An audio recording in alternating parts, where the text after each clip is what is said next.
Hi everyone, I hope you guys are having a good time with Mr. Malik today. I brought something special today for a read aloud. This is my illustrated edition of the first Percy Jackson book. And I wanted to show you guys a couple of things here. So, if we look here, we have an aerial view of the camp. We've got the big house here and the canoe lake. And the climbing wall, the amphitheater. Those are the cabins right there where all the kids stay. And then if we go a little further than that, you get an up-close view of the cabins here. You can see this one here with the seashells and stuff on it. That's Percy's cabin for Poseidon. And with the owl here, we have Athena, and we have Ares here. It's got the boar head and the spears. And we're going to be reading out of this today. There's the water park where they were trying to get Ares' shield back. And there's the Lotus Casino, and that's what we were reading yesterday. They were inside of the Lotus Casino, and they were being drawn in by all the exciting stuff, right? Because the bellhop had given them the Lotus cash cards that were packed with money and totally free, and they had a hotel room, and Percy was inside the hotel room and noticed that there were clean clothes in the closet, but they fit him and Annabeth and Grover perfectly, which seemed kind of strange. He took off Ares' backpack and threw it in the trash can because he said, well, I can just charge a new one on the Lotus cash card at the gift shop when we leave, right? And he realized as they were playing games that people were getting trapped in the Lotus Casino, right? They were playing games, and Percy talked to a kid that was wearing bell-bottom pants and had been there since the 70s, and somebody else that had been there since the 80s and the 90s, right? And so he got Annabeth and Grover out, and they hopped in a taxi, and they used the Lotus cash card to pay for a taxi all the way from Las Vegas to Los Angeles. And when they got to Los Angeles, they went to Santa Monica Pier, which is where the Nereid had told him to go, right? The Nereid that he met in the water of the Mississippi River when he fell from the St. Louis Arch. So he went and he saw her, and they had a conversation about his dad. And she said that she had a gift for him, and that gift was these three pearls right here. And she said that she couldn't tell him exactly what they did, but that they would come in handy when he needed them, and that everything that comes from the sea returns to the sea. And he walked out of the water and went back up to meet Annabeth and Grover, and that's where we're at right now. With some spare change from the Ares' backpack, we took the bus from West Hollywood. I showed the driver the underworld address slip that I'd taken from Auntie M's Garden Gnome Emporium, but he'd never heard of DOA recording studios. You remind me of somebody I saw on TV, he told me. You a child actor or something? I'm a stunt double for a lot of child actors. Oh, that explains it. We thanked him and got off quickly at the next stop. We wandered for miles on foot looking for DOA. Nobody seemed to know where it was. It didn't appear in the phone book. Twice we ducked into alleys to avoid cop cars. I froze in front of an appliance store window because the television was playing an interview with somebody who looked very familiar. My stepdad, Gabe. He was talking to Barbara Walters. I mean, as if he were some kind of huge celebrity. She was interviewing him in our apartment, in the middle of a poker game, and there was a young blonde lady sitting next to him, patting his hand. A fake tear glistened on his cheek. He was saying, "Honest, Miss Walters, if it wasn't for Sugar here, my grief counselor, I'd be a wreck. My stepson took everything I cared about. My wife, my Camaro. I'm sorry, I have trouble talking about it." There you have it, America. Barbara Walters turned to the camera. A man torn apart. Adolescent boy with serious issues. Let me show you again the last known photo of this troubled young fugitive taken a week ago in Denver.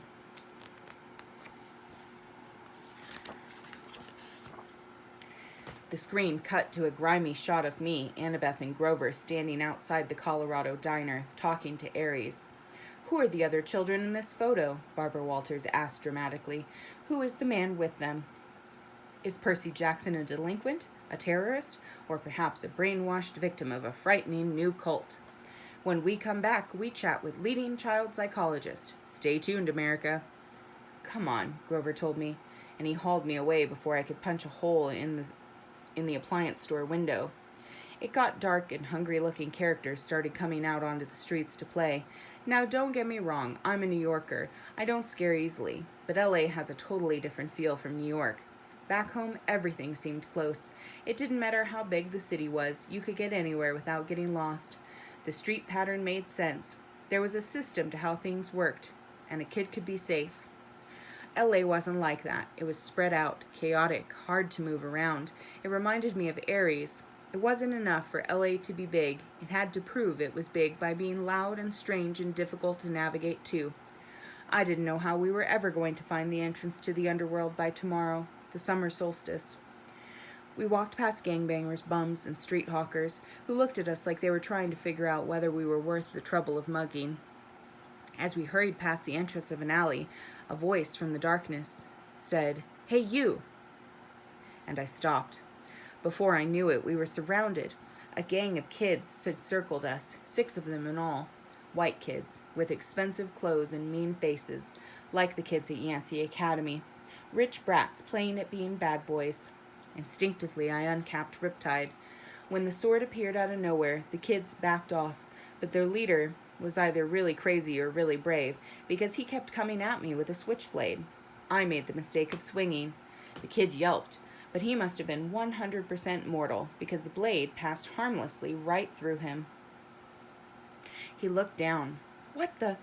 I figured I had about 3 seconds before his shock turned to anger. "Run!" I screamed at Annabeth and Grover. We pushed 2 kids out of the way and raced down the street, not knowing where we were going. We turned a sharp corner. "There!" Annabeth shouted. Only one store on the block looked open, its windows glaring with neon. The sign above the door said something like, "Chrissy's Wedding Bed and House."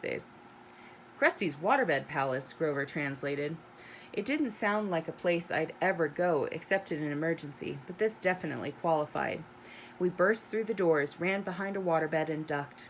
A split second later, the gang of kids ran past outside. "I think we lost him," Grover panted. A voice behind us boomed, "Lost who?" We all jumped. Standing behind us was a guy who looked like a raptor in a leisure suit. He was at least 7 feet tall with absolutely no hair. He had gray, leathery skin, thick-lidded eyes, and a cold, reptilian smile. He moved toward us slowly, but I got the feeling that he could move fast if he needed to. His suit might have come from the Lotus Casino. It belonged back in the 70s, big time. The shirt was silk paisley, unbuttoned halfway down his hairless chest. The lapels on his velvet jacket were as wide as landing strips, and the gold chains around his neck, I couldn't even count them. "I'm Krusty," he said, with a tartar yellow smile. I resisted the urge to say, "Yes, you are." Sorry to barge in," I told him. "We were just, browsing." "You mean hiding from those no-good kids," he grumbled. "They hang around every night. Say, you want to look at a waterbed?"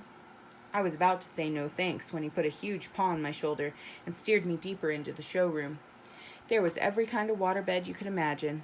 Different kinds of wood, different patterns of sheets, queen size, king size, emperor of the universe size. "This is my most popular model." Krusty spread his hands proudly over the bed, covered with black satin sheets with built-in lava lamps on the headboard. The mattress vibrated so it looked like oil-flavored Jell-O. "Million hand massage," Krusty told us. "Go on, try it out. Shoot, take a nap. I don't care. No business today anyway." I said, I don't think... "Million hand massage," Grover cried, and he dove in. "Oh, you guys, this is so cool." Krusty said, stroking his leathery chin. Almost. Almost what?" I asked. He looked at Annabeth. "Do me a favor and try this one over here, honey. Might fit." Annabeth said, "But what?" He patted her reassuringly on the shoulder and led her over to the Safari Deluxe model with teakwood lions carved into the frame and a leopard-patterned comforter. When Annabeth didn't want to lie down, Krusty pushed her. "Hey!" she protested. Krusty snapped his fingers. "Ergo!" Ropes sprang from the sides of the bed, lashing around Annabeth, holding her to the mattress. Grover tried to get up, but ropes sprang from his black satin bed too and lashed him down. "Not cool," he yelled, his voice vibrating from the million-hand massage. "Not cool at all." The giant looked at Annabeth and then turned toward me and grinned. "Almost, darn it." I tried to step away, but his hand shot out and clamped around the back of my neck. "Whoa, kid. Don't worry. We'll find one for you in a sec." "Let my friends go." "Oh, sure I will, but I gotta make 'em fit first." "What do you mean?" "All the beds are exactly 6 feet, see? Your friends are too short. Gotta make 'em fit." Annabeth and Grover kept struggling. "Can't stand imperfect measurements," Krusty muttered. "Ergo!" A new set of ropes leaped out from the top and the bottom of the beds, wrapping around Grover and Annabeth's ankles, then around their armpits. The ropes started tightening, pulling my friends from both ends. "Don't worry," Krusty told me. "These are stretching jobs. Maybe 3 extra inches on their spines. They might even live. Now why don't we find you a bed?" "Percy!" Grover yelled. My mind was racing. I knew I couldn't take on this giant waterbed salesman alone. He would snap my neck before I ever got my sword out. Your real name's not Krusty, is it?" I asked. "Legally, it's Pro-Krusties," he admitted. "The stretcher," I said. I remembered the story of the giant who tried to kill Theseus with excess hospitality on his way to Athens. "Yeah," the salesman said, "but who can pronounce Pro-Krusties? Bad for business. Now, Krusty, anybody can say that." "You're right. It's got a good ring to it." His eyes lit up. "You think so?" "Oh, absolutely. And the workmanship on these beds. Fabulous." He grinned hugely, but his fingers didn't loosen on my neck. "I tell my customers that every time. Nobody bothers to look at the workmanship. How many built-in lava lamp headboards have you seen?" "Not too many." "That's right." "Percy!" Annabeth yelled. "What are you doing?" "Don't mind her," I told Procrustes. "She's impossible." The giant laughed. "All my customers are. Never 6 feet exactly. So inconsiderate. And then they complain about the fitting." "What do you do if they're longer than 6 feet?" "Oh, that happens all the time. It's a simple fix." He let go of my neck, but before I could react, he reached behind a nearby sales desk and brought out a huge double-bladed brass axe. He said, "I just center the subject as best I can and lop off whatever hangs over either end." "Ah," I said, swallowing hard. "Sensible." I'm so glad to come across an intelligent customer. The ropes were really stretching my friends now. Annabeth was turning pale. Grover made gurgling sounds, like a strangled goose. "So, Krusty," I said, trying to keep my voice light. I glanced at the sales tag on the Valentine's-shaped honeymoon special. "Does this one really have dynamic stabilizers to stop wave motion?" "Absolutely. Try it out." "Yeah, maybe I will. But would it work for a big guy like you? No waves at all?" "Guaranteed." "No way."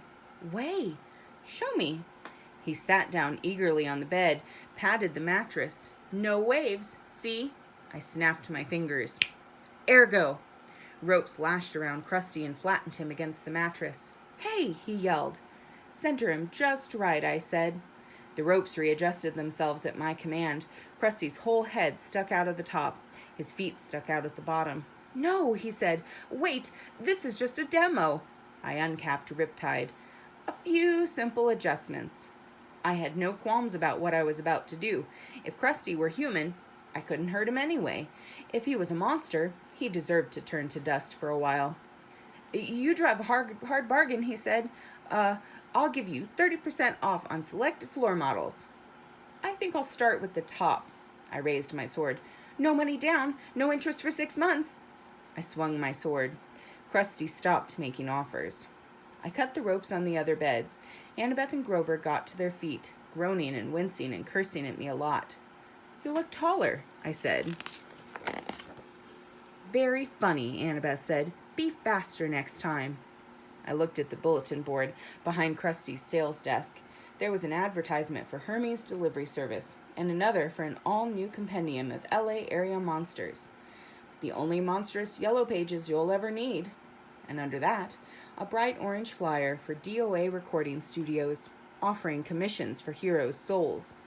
We are always looking for new talent. DOA's address was right underneath with a map. Come on, I told my friends. Give us a minute, Grover complained. We were almost stretched to death. Then you're ready for the underworld, I said. It's only a block from here. That's it, guys. When we read on Monday, we're going to start with Annabeth Does Obedience School. Bye.